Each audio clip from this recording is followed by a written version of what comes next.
and I'll work with anybody to help serve them. Thank you. The question is, this House has considered access to broadband services. Drummond.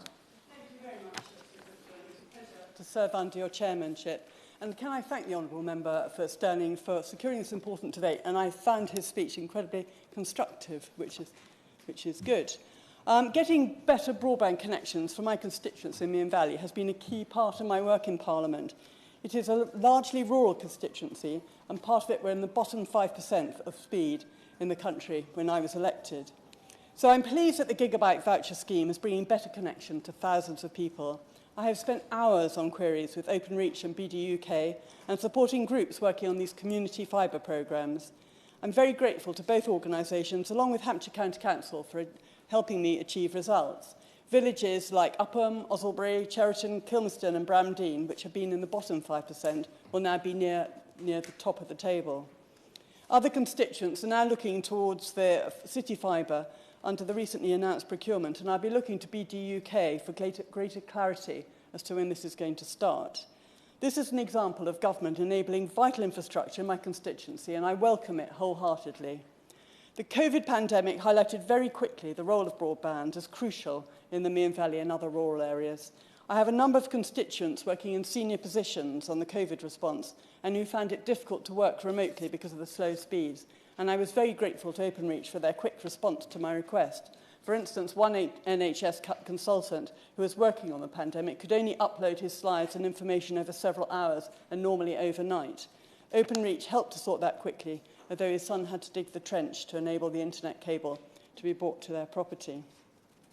Families working at home with children trying to access schooling was another issue and showed our dependency on using the internet for information. The future of education and work is now very dependent on our access to the internet, and we will have to find ways of keeping up with technology so that our country can build a successful economy. But we have to be careful we do not create barriers to some people. I have many older constituents in Meon Valley who are concerned about being left behind. We see banks closing because so many people are doing banking online. GP appointment systems are becoming increasingly web-based, and so are ticketing to events and travel. I'm grateful to Age UK for their work in this area. They have surveyed people aged over 65 on access to public services online, and their findings are troubling.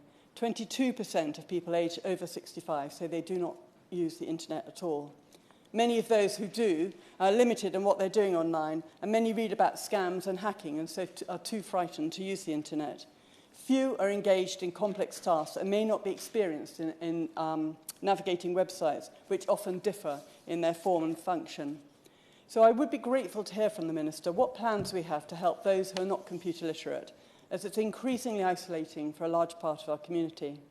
Is there a fund that people can access for training, especially as we're spending huge amounts of money building the infrastructure, so can they now access it?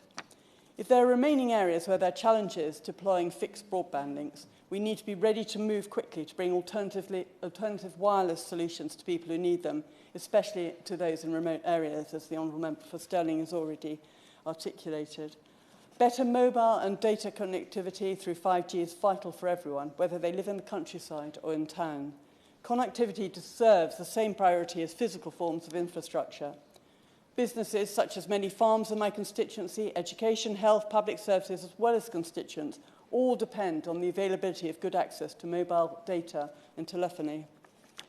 High-speed connection is now a part of our vital infrastructure, and the government must make sure we continue to improve our connectivity by using the latest technology. Combined with digital confidence, this will have a major impact on our growing economy. Emma Hardy.